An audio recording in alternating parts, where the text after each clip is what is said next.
ವಾಮ ಮಾರ್ಗ ಮಾಡಿ ರೈತರನ್ನ ವಿವಿಧ ಒಂದು ಇಕ್ಕಟ್ಟಿನಲ್ಲಿ ಸಿಕ್ಕಿಸಿ ಸಚಿವ ಸಂಪುಟದಲ್ಲಿ ಏನು ನಾನು ವಿಷಯ ಬರ್ತೀನಿ ನೇರವಾಗಿ ಕಳೆದ ಸಚಿವ ಸಂಪುಟದಲ್ಲಿ ಏನು ಫೆರಿಫೆರಾ ರಿಂಗ್ ರಸ್ತೆಗೆ ಒಂದು ಸ್ಕೀಮ್ ಅಡಿ ಯೋಜನೆ ಮಾಡೋದಕ್ಕೆ ರೂಪಿಸಿದ್ದಾರೆ.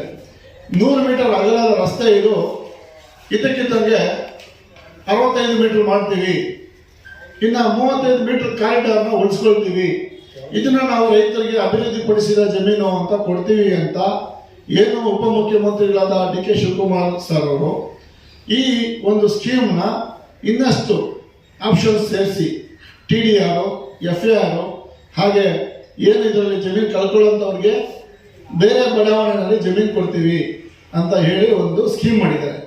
ಈ ಸ್ಕೀಮು ಕಾನೂನುಬದ್ಧವಾಗಿಲ್ಲ. ಆಮೇಲೆ ಮುಖ್ಯವಾಗಿ ಯಾವುದೇ ಒಂದು ಯೋಜನೆಯನ್ನು ರೈತರ ಒಪ್ಪಿಗೆ ಮಾಡಲಿಕ್ಕೆ ಬರೋದೇ ಇಲ್ಲ. ಇವರು ಇದಕ್ಕಿದ್ದಂಗೆ 100 ಮೀಟರ್ನ 65 ಮೀಟರ್ಗೆ ಕಡಿತಗೊಳಿಸಿ ಆ ಜಮೀನು ನಮ್ಮದೇ, ಏನು 100 ಮೀಟರ್ನಲ್ಲಿ ನಮ್ಮ ಜಮೀನನ್ನ ನಮಗೆ ಕೊಡೋದ್ರಲ್ಲಿ ಚೌಕಾಸಿ ಮಾಡಿ ಏನು 35% ಜಾಗ ಕೊಡ್ತೀವಿ, 8,350 ಅಡಿ ಕೊಡ್ತೀವಿ ಅಂತ ಏನು ಸಚಿವ ಸಂಪುಟದಲ್ಲಿ ತೀರ್ಮಾನ ತಗೊಳ್ತಾರೆ.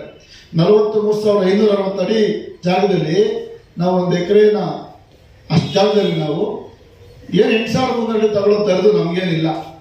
ನಮಗೆ ಪರಿಹಾರ ರೂಪದಲ್ಲಿ ನೀವು ಹಣ ಪರಿಹಾರದಲ್ಲಿ ನಗದು ಪರಿಹಾರ ಕೊಟ್ಟರೆ ಕನಿಷ್ಠ 1 ಲಕ್ಷ ಕೋಟಿ ರೂಪಾಯಿ ನಮ್ಮ ಯೋಜನೆಯಲ್ಲಿ ಮೀಸಲಿಡಬೇಕಾಗ್ತಿದೆ. ನಾವು ಮೊದಲಿನಿಂದಾನೇ ಹೇಳ್ಕೊಂಡ್ಬಂದ್ವಿ, ಈ ಯೋಜನೆಗೆ ನಮ್ಮ ವಿರೋಧ ಇಲ್ಲ, ರೈತರಿಗೆ ನೀವು ನ್ಯಾಯಯುತವಾದ ಪರಿಹಾರವನ್ನು ಕೊಡಿ ಅಂತ ನಾವು ಕೇಳ್ಕೊಂಡೇ ಬಂದ್ವಿ. ಆದರೆ ಸರ್ಕಾರಗಳು ಆಡಳಿತ ಮಾಡಿರ್ತಕ್ಕಂಥ ಉನ್ನತ ಅಧಿಕಾರಿಗಳು ಇದ್ರ ಬಗ್ಗೆ ಲಕ್ಷ್ಯ ವಹಿಸಲಿಲ್ಲ. ಈಗ ಇದರ ಪರಿಹಾರದ ಮೊತ್ತ 1 ಲಕ್ಷ ಕೋಟಿಗೆ ದಾಟುತ್ತೆ, ಇದು ಎಲ್ಲರಿಗೂ ಗೊತ್ತು. ಇಷ್ಟು ಹಣ ಕೊಡಲಿಕ್ಕೆ ಅವ್ರಿಗೆ ಆಗೋದು ಇಲ್ಲ.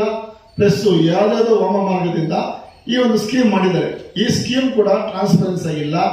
ಅದರಿಂದ ಏನೋ ಬೆಂಗಳೂರು ನಗರಕ್ಕೆ ಬೇಕಾದ ರಸ್ತೆಯನ್ನು ಕೊಡಲಿಕ್ಕೆ ನಾವು ಸಿದ್ಧರಿದ್ದೇವೆ, ನಮಗೆ ಪರಿಹಾರ ಕೊಡಿ ಅಂದರೂ ಕೂಡ ನೀವು ಕೊಡ್ತಾ ಇಲ್ಲ.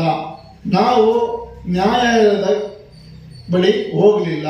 ಯಾಕೆ ಹೋಗಲಿಲ್ಲ ಅಂದರೆ ಸರ್ಕಾರದ ಮೇಲೆ ಭರವಸೆ ಇಲ್ಲ. ಹೌದು, ಪರಿಹಾರ ಕೊಟ್ಟೇ ಕೊಡುತ್ತೆ, ಸರ್ಕಾರದ ಜವಾಬ್ದಾರಿ. 2013 ನಮಗೆ ಪರಿಹಾರ ಕೊಡಬೇಕಾಗಿರೋದು ಸರ್ಕಾರದ ಜವಾಬ್ದಾರಿ ಅಂತ ನಾವು ನ್ಯಾಯಾಲಯದ ಮೆಟ್ಲು ಹತ್ತಿರಲಿಲ್ಲ. ಏನು ಈ ಸ್ವಲ್ಪ ಜನ ನಮ್ಮಲ್ಲಿ ರೈತರು ಜಮೀನು ಕಳ್ಕೊಳ್ಳೋಂಥ ಭೂ ಮಾಲೀಕರು ನ್ಯಾಯಾಲಯದಲ್ಲಿ ಈಗ ದಾವೆ ಹೂಡಿದ್ದಾರೆ. ಅಲ್ಲಿ ನ್ಯಾಯಾಲಯದಲ್ಲಿ ಅವರಿಗೆಲ್ಲ ಸ್ಟೇ ಇದೆ, ಅವರು ಜಮೀನು ಸೇಫಾಗಿ ಇಟ್ಕೊಂಡಿದ್ದಾರೆ. ನಮ್ಮ ಒಂದು ಪ್ರಶ್ನೆ ಏನಂದ್ರೆ ಸರ್ಕಾರಕ್ಕೆ, ನಾವು ರೈತರು ಜಮೀನು ಕೊಡಕ್ಕೆ ಒಪ್ಕೊಂಡಿದ್ದು ನಮಗೆ ಪರಿಹಾರ ಕೊಡಲಿಲ್ಲ ಅನ್ನೋ ತಪ್ಪಗೋಸ್ಕರ ನಾವು ನಿಮ್ಮಿಂದ ನಷ್ಟ ಅನುಭವಿಸೋ ಕೆಲಸ ನಮ್ಗೆ ಯಾಕೆ? ನಮಗೆ ನ್ಯಾಯಾಲಯಕ್ಕೆ ಹೋಗೋ ದೊಡ್ಡ ವಿಚಾರ ಏನೂ ಅಲ್ಲ. ಆದರೆ ನ್ಯಾಯಾಲಯದಲ್ಲಿ ಹೋದ್ರೆ ನಿಮಗೆ ಏನು ಯೋಜನೆ ಲೇಟ್ ಆಗ್ಬೋದು, ಸರ್ಕಾರನೇ ಒಳ್ಳೆ ಪರಿಹಾರ ಕೊಡುತ್ತೆ ಅಂತ ವೇಟ್ ಮಾಡಿದ್ವಿ. ಆದರೆ ಸರ್ಕಾರ ನಮ್ಮ ಭರವಸೆಯನ್ನು ಹುಸಿ ಮಾಡಿದೆ. ಆದ್ದರಿಂದ ನಾವು ಇನ್ನೊಂದು ಅವಕಾಶ ಕೊಡ್ತಾ ಇದ್ದೀವಿ. ಏನು ನ್ಯಾಯಾಲಯದಲ್ಲಿ ನಾವು ಹೋಗಲಿಲ್ಲ, ರೈತರು ಅರ್ಜಿ ಹಾಕಲಿಲ್ಲ, ಒಂದು ಅವಕಾಶ ಕೊಡ್ತಾ ಇದ್ದೀವಿ. ನಾವು ನಾಳೆ ಮಂಗಳವಾರ BDA ಕಚೇರಿಗೆ ನಾವು ಒಂದಷ್ಟು ಜನ ರೈತರು ಹೋಗ್ತೀವಿ. ಏನು ಬೆಂಗಳೂರು ನಗರದಲ್ಲಿ ಚಳುವಳಿ ಮಾಡಲಿಕ್ಕೆ ಅವಕಾಶ ಇದ್ದ ಕಾರಣಕ್ಕೆ ನಾವು ಕಾನೂನು ಭಂಗ ಮಾಡುವಂಥ ಚಳುವಳಿ ಕೂಡ ರೂಪಿಸಬೇಕಾಗ್ತಿದೆ. ನಾವು ಇವತ್ತು ಏನು ಉಪಮುಖ್ಯಮಂತ್ರಿಗಳು ಬೆಂಗಳೂರಿನ ಉಸ್ತುವಾರಿ ವಹಿಸ್ಕೊಂಡಿದ್ದಾರೆ. ಈ ಯೋಜನೆ ಎಷ್ಟು ಮುಖ್ಯ ಅಂತ ಅಂತಾರಾಷ್ಟ್ರೀಯ ಮಟ್ಟದಲ್ಲಿ ಈ ಯೋಜನೆ ಬಗ್ಗೆ ಮಾತಾಡ್ತಾರೆ. ಈ ರಸ್ತೆ ಅಕ್ಕಪಕ್ಕ ರಿಯಲ್ ಎಸ್ಟೇಟ್ ಬಗ್ಗೆ ಮಾತಾಡ್ತಾರೆ. ಈ ರಿಯಲ್ ಎಸ್ಟೇಟ್ ಆಗೋ ಲಾಭವನ್ನ ರೈತರಾದ ನಾವು ಅನುಭವಿಸ್ಬೇಕಲ್ವಾ? ಈ ಜಮೀನಿಗೆ ಈ ರಸ್ತೆಗೆ ಯೋಜನೆಗೆ ಜಮೀನು ಕೊಟ್ಟ ರೈತರು ಅದರ ಲಾಭವನ್ನು ಅನುಭವಿಸ್ಬೇಕು. ನಿಮ್ಮ ಒಂದು ಉದ್ದೇಶ ಯಾವುದೋ ಬ್ಲ್ಯಾಕ್ ರಾಕ್ ಕಂಪ್ನಿ ಮಾಡ್ತಿದ್ದಂತೆ, ಯಾವುದೋ ವಿದೇಶಿ ಕಂಪ್ನಿಗಳು ಕೊಡ್ತಿದ್ದೆ ಇನ್ವೆಸ್ಟ್ ಮಾಡ್ತಿದ್ದೆ ಅಂದ್ರೆ ಇದು ದೊಡ್ಡತನ, ಇದು ಮೋಸ. ನಮ್ಮ ಯೋಜನೆಯ ಫಲಾನುಭವಿಗಳು ನಾವಾಗಬೇಕು. ನಮ್ಮ ಭೂಮಿಯನ್ನು ಕಳ್ಕೊಂಡು ನಾವು ನಮ್ಮ ರಸ್ತೆ ಪಕ್ಕದಲ್ಲಿ ಜಮೀನ ಬೇರೆಯವ್ರು ಮಾಡಿ ಅವರು ಕೊಟ್ಟೆ ಅಂತ ಸಂಪಾದನೆ ಮಾಡೋದು ಬೇಕಾಗಿಲ್ಲ. ಏನು ಯೋಜನೆ ವಿಳಂಬ ಆಗಿದೆ, ಇದಕ್ಕೆ ಏನು ಕಾರಣ? ನಾವು ಜವಾಬ್ದಾರಲ್ಲ, ಸರ್ಕಾರ ಜವಾಬ್ದಾರಿ. ಇನ್ನು ನಮಗೆ ಕಾಯೋದಕ್ಕಾಗೋದಿಲ್ಲ. ನೀವೇನು ಮಾಡ್ತಾ ಇದ್ದೀರಾ ಇದನ್ನ ಪಾರದರ್ಶಕವಾಗಿ ರೈತರೊಂದಿಗೆ ಚರ್ಚೆ ಮಾಡಿ ಅಂತ ನಾವು ರಿಕ್ವೆಸ್ಟ್ ಮಾಡ್ತಾ ಇದ್ದೀವಿ. DCM ಅವ್ರಿಗೆ ಮತ್ತು DCMನವ್ರಿಗೆ ಏನಾದರೂ ನಮಗೆ ಸ್ಪಂದಿಸಲಿಲ್ಲ, ಅವ್ರು ಏನಾದ್ರು ಬಿಡುವಿಲ್ಲ ಅಂದರೆ ದಯವಿಟ್ಟು ಮುಖ್ಯಮಂತ್ರಿಗಳು ಈ ವಿಚಾರಕ್ಕೆ ನೀವು ಮಧ್ಯಪ್ರವೇಶ ಮಾಡಬೇಕಂತ ಮಾಧ್ಯಮದ ಮೂಲಕ ನಾವು ಮುಖ್ಯಮಂತ್ರಿಗಳಿಗೆ ಕೇಳ್ಕೊಳ್ತೀವಿ. ಮುಖ್ಯವಾಗಿ ಉಪಮುಖ್ಯಮಂತ್ರಿಗಳಿಗೆ ಕೆಲವು ಪ್ರಶ್ನೆಗಳಿದ್ದಾವೆ. ದಯವಿಟ್ಟು ತಾವು ಯಾವ ರೀತಿ ಏನು ಒಂದು ಉದ್ಯಮ ನಡೆಸ್ತೀರಾ, ನೀವು ಹೇಳ್ತೀರಾ ಪಬ್ಲಿಕ್ ಇಂಟರ್ವ್ಯೂಗಳಲ್ಲಿ ನಾವು ಅದನ್ನ ಮಾಡಿದ್ದೀವಿ ಇದನ್ನ ಮಾಡಿದ್ದೀವಿ ಅಂದ್ರೆ ನಿಮ್ಮ ಸಾಧನೆಗಳು ಹೇಳ್ಕೊಳ್ತೀರಾ. ನೀವೊಬ್ಬರೇ ತುಂಬಾ ಚೆನ್ನಾಗಿ ಬೆಳವಣಿಗೆ ಆಗೋದಲ್ಲ, ನಮ್ಮನ್ನಂದ್ರೆ ನಾವೇನು ವಿದೇಶದವರಲ್ಲ, ನಾವೇನು ನಿಮ್ಮ ವಿರೋಧ ಪಕ್ಷದವರಲ್ಲ, ನಾವು ಸಾಮಾನ್ಯ ಜನರು. ನಾವು ಹೇಳ್ತಾ ಇದ್ದೀವಿ ಭೂಮಿ ಕೊಡ್ಲಿಕ್ಕೆ ನಾವು ರೆಡಿ ಇದ್ದೀವಿ. ನಮ್ಮ ಜಮೀನು ಆದಷ್ಟು ಬೇಗ ನ್ಯಾಯಯುತ ಪರಿಹಾರ ಕೊಟ್ಟು ನೀವು ರಸ್ತೆ ಯೋಜನೆ ಮಾಡಿ ಅಂದ್ರೆ ನೀವು ಪಬ್ಲಿಕ್ ಅಲ್ಲಿ ನಮ್ಮ ವಿಲಾಂತರ ಮಾಡ್ತಾ ಇದ್ದೀರಾ. ರೈತರನ್ನ ನೀವು ಏನು ರೈತರ ಜಮೀನು ಅಡ್ಡ ಹಾಕೊಂಡಿದ್ದಾರೇನೋ ಅನ್ನೋ ರೀತಿ ಬಿಂಬಿಸ್ತಾ ಇದ್ದಾರೆ. ಆ ಕಾರಣಕ್ಕೆ ನಾವು ಮುಕ್ತವಾಗಿ ಹೇಳ್ತಾ ಇದ್ದೀವಿ, ನಾವು ಇದುವರೆಗೂ ನ್ಯಾಯಾಲಯದ ಮೆಟ್ಲು ಹತ್ತಲಿಲ್ಲ. ನ್ಯಾಯಾಲಯದ ಮೆಟ್ಲು ಹತ್ತಿದ್ರೆ ಪ್ರತಿಯೊಬ್ಬರಿಗೂ ಏನು 2013 ಕಾನೂನು ಪ್ರಕಾರ ನೀವು ನ್ಯಾಯಾಲಯದಲ್ಲಿ ಕೊಡಲೇಬೇಕಾಗುತ್ತೆ. ಅದನ್ನು ಕೊಟ್ಟಿದ್ರೆ ತಪ್ಪಿಸ್ಕೊಳ್ಳೋಕ್ಕಾಗೋದಿಲ್ಲ. ನಾವು ಯಾಕೆ ಈ ಮಾತು ಹೇಳ್ತಾ ಇದ್ದೀವಿ ಅಂದ್ರೆ, ನಾವು ನಾಳೆ ಮಂಗಳವಾರ ಚಳುವಳಿ ಮೂಲಕ BDA ಕಚೇರಿ ಮುಂದೆ ನಾವು ಒಂದು ಜಮಾವಣೆ ಮಾಡ್ತೀವಿ. BDA ಅಧಿಕಾರಿಗಳು ಕೂಡ ಪತ್ರ ಮುಖೇನ ತಿಳಿಸ್ತೀವಿ, ನಮ್ಮ ಸಂಪರ್ಕ ಇರೋ ಅಧಿಕಾರಿಗಳಿಗೆ ಫೋನ್ ಮೂಲಕ ತಿಳಿಸ್ತೀವಿ. ನಾವು ಚರ್ಚೆಗೆ ಸಿದ್ಧರಿದ್ದೇವೆ.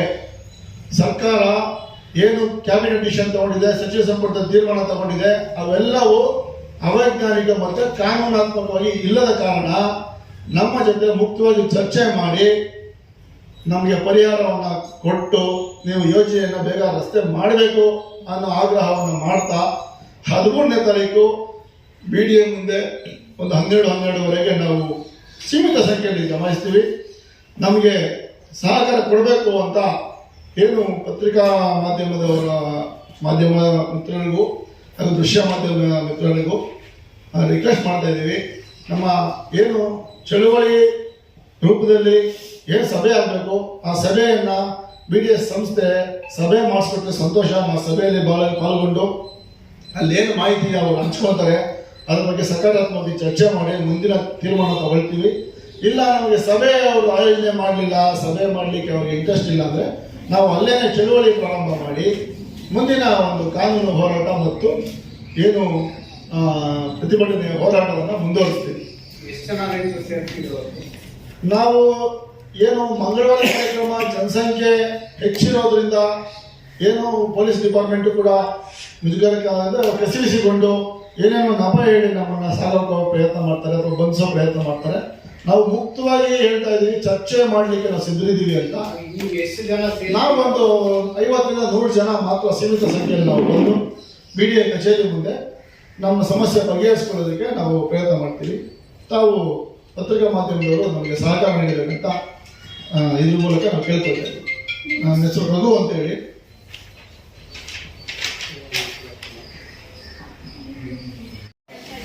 ಇದು 2015ರಲ್ಲಿ ಹೈಕೋರ್ಟ್ಗೆ ಒಂದು ಅಫಿಡೇವಿಟ್ ಹಾಕ್ತಾರೆ.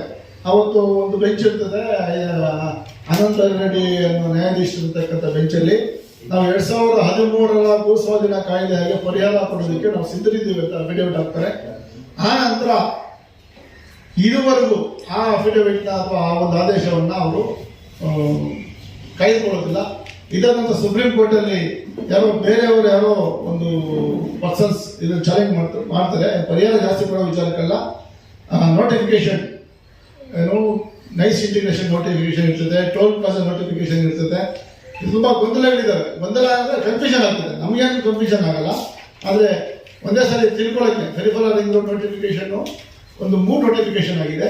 2005 ಪ್ರಿಲಿಮಿನರಿ ನೋಟಿಫಿಕೇಶನ್, 2007 ಫೈನಲ್ ನೋಟಿಫಿಕೇಶನ್, 2010ನಲ್ಲಿ ಟೋಲ್ ಪ್ಲಾಜಾ ಮತ್ತು ಫ್ಲೇವರ್ ಲೀಫು ಆ ವಿಚಾರಕ್ಕೆ ಒಂದು ನೋಟಿಫಿಕೇಶನ್ ಆಗುತ್ತೆ. ಆ ನಂತರ 2022ನಲ್ಲಿ ನೈಸ್ ಇಂಟಿಗ್ರೇಷನ್ ಅಂತೇಳಿ ನೋಟಿಫಿಕೇಶನ್ ಆಗುತ್ತೆ. ಮುಖ್ಯವಾದ ಅಂಶವನ್ನು ತಾವು ಗಮನಿಸಬೇಕು. ನೈಸ್ ಇಂಟಿಗ್ರೇಷನ್ ಅನ್ನೋದು 2015ನಲ್ಲಿ ಒಂದು ಬರುತ್ತೆ. ನೈಸ್ ಇಂಟಿಗ್ರೇಷನ್ ಮಾಡೋದ್ರಿಂದ ಪೆರಿಫೆರಲ್ ರಿಂಗ್ ರೋಡ್ ಪಾರ್ಟ್ 2 ಮಾಡೋ ಅವಶ್ಯಕತೆ ಇಲ್ಲ ಅನ್ನೋ ಒಂದು ಮಾತನ್ನ ಇದೊಂದು ದೊಡ್ಡ ಒಂದು ಯಾವ ರೀತಿ ಅದನ್ನು ಪರಿಗಣಿಸ್ತಾರೆ ಗೊತ್ತಿಲ್ಲ. ಸಮಾಜ ಆಗ್ಬೋದು, ವ್ಯವಸ್ಥೆ ಆಗ್ಬೋದು. ನೈಸ್ ರೋಡ್ ಇರೋ ಕಾರಣಕ್ಕೆ ಏನು ಬೆಂಗಳೂರಿನ ಒಂದು ಅರ್ಧ ಭಾಗಕ್ಕೆ ನೈಸ್ ರಸ್ತೆ ಇದೆ, ಪೆರಿಫೆರಲ್ ರಿಂಗ್ ರಸ್ತೆ ಪಾರ್ಟ್ 2 ಅವಶ್ಯಕತೆ ಇಲ್ಲ ಅನ್ನೋದನ್ನ ಒಂದು ಹಂತದವರೆಗೂ ಡಿಸ್ಕಷನ್ ಆಗಿ ಬಿಟ್ಬಿಟ್ಟಿದ್ರು. ಈಗ ಮನೆ ಉಪಮುಖ್ಯಮಂತ್ರಿಗಳು ಇಲ್ಲ ನಾವು ಅದನ್ನು ಮಾಡ್ತೀವಿ ಅಂತೇಳಿ ಮಾಡ್ತಾ ಇದ್ದಾರೆ. ಸಂತೋಷ. ರೈತರಿಗೆ ಪರಿಹಾರವನ್ನು ಕೊಟ್ಟು ನೀವು ಆದಷ್ಟು ಬೇಗ ರಸ್ತೆಯನ್ನು ಮಾಡಿ ಅಂತಲೇ ನಾವು ಕೂಡ ಹೇಳ್ತಾ ಇದ್ದೀವಿ, ಓಪನ್ ಆಗಿ ಹೇಳ್ತಾ ಇದ್ದೀವಿ. ಆದರೆ ಇದು ಎಲ್ಲಿವರೆಗೂ ಹೋಗುತ್ತೆ ಅನ್ನೋದು ಗೊತ್ತಿಲ್ಲ. ಈಗಾಗಲೇ ಕಾಂಗ್ರೆಸ್ ಸರ್ಕಾರ ಬಂದು 2.5 ವರ್ಷ ಆಯಿತು. ಬಂದು ವಸ್ತುಗಳಲ್ಲಿ ನಮಗೂ ಭರವಸೆ ಇತ್ತು. ನಾವು ಉಪಮುಖ್ಯಮಂತ್ರಿಗಳ ಭೇಟಿಯಾಗಿ ನಮ್ಮ ಅಹವಾಲು ಹೇಳ್ಕೊಂಡ್ವಿ. ಅವರು ಕೂಡ ಆಕ್ಟಿವ್ ಆಗಿ ನಮ್ಮ ಜೊತೆ ಒಂದು ದೊಡ್ಡದಾಗಿ ಸಭೆ ಕರೆದು ನಾವು ಮಾಡ್ತೀವಿ ಅಂತ ಹೇಳಿದ್ರು. ಆದರೆ ಇದುವರೆಗೂ ಕಾರ್ಯರೂಪ ಬಂದಿಲ್ಲ. ಯಾಕೆ ಬಂದಿಲ್ಲ ಅಂದರೆ ಅದು ಯಾವ ಕಾರ್ಯಸಾಧುವಲ್ಲ. 2013ರ ಆಕ್ಟು ಏನು ಮನಮೋಹನ್ ಸಿಂಗ್ ಅವರು ಪ್ರಧಾನಮಂತ್ರಿಗಳಿದ್ದಾಗ ನರ್ಮದಾ ಕಾರಿಡಾರ್ನಲ್ಲಿ ಆಗಿದ್ದಂತಹ ಹತ್ಯೆಯನ್ನ, ಪೊಲೀಸರು ಮತ್ತು ರೈತರ ಹತ್ಯೆಯನ್ನ ಆದ ಸಂದರ್ಭದಲ್ಲಿ ಬಂದಂತ ಕಾನೂನು ಭಾರತಾದ್ಯಂತ ಈ ಕಾನೂನು ಪಾಲಿಸಬೇಕಾಗಿರೋದು ಕಾಂಗ್ರೆಸ್ ಸರ್ಕಾರ ತಂದಂತ ಕಾನೂನ ಕಾಂಗ್ರೆಸ್ ಸರ್ಕಾರ ಪಾಲಿಸದೇ ಇರತಕ್ಕಂಥದ್ದು ಒಂದು ದುರಂತ. ಆ ಕಾರಣವಾಗಿ ಏನು ಹೇಳ್ತಾ ಇದ್ದೀವಿ, ಈ ಯೋಜನೆ ಎಷ್ಟು ನಿಧಾನ ಆದರೂ ಅಷ್ಟೇ ಹಣದ ಒಂದು ಯೋಜನಾ ಮೊತ್ತ ಕೂಡ ಹೆಚ್ಚುತ್ತಾ ಇರ್ತದೆ. ಆದ್ರಿಂದ ಇದನ್ನ ನೀವು ಆದಷ್ಟು ಬೇಗ ಇದನ್ನೆಲ್ಲ ಪರಿಗಣಿಸಿ ರೈತರು ನ್ಯಾಯಾಲಯದ ಮೆಟ್ಲು ಪೂರ್ತಿ ಪ್ರಮಾಣದಲ್ಲಿ ಹತ್ತೋದಕ್ಕೆ ಮುಂಚೆ ನಾವು ಮಾತುಕತೆ ಸಿದ್ಧರಿದ್ದೀವಿ. ನಮ್ಮ ಜೊತೆ ನೀವು ಚರ್ಚೆ ಮಾಡಲಿಲ್ಲ, ಮಾಡಿಬಿಟ್ಟು ಸಕಾರಾತ್ಮಕವಾಗಿ ನಮಗೆ ಈ ರಸ್ತೆ ಯೋಜನೆ ಬೇಗ ಮಾಡಬೇಕಂತ ನಾವು ಆಗ್ರಹ ಮಾಡ್ತಾ ಇದ್ದೀವಿ. ಇಷ್ಟೇಳಿ ನನ್ನ ಮಾತು ಮುಗಿಸ್ತಾ ಇದ್ದೀವಿ.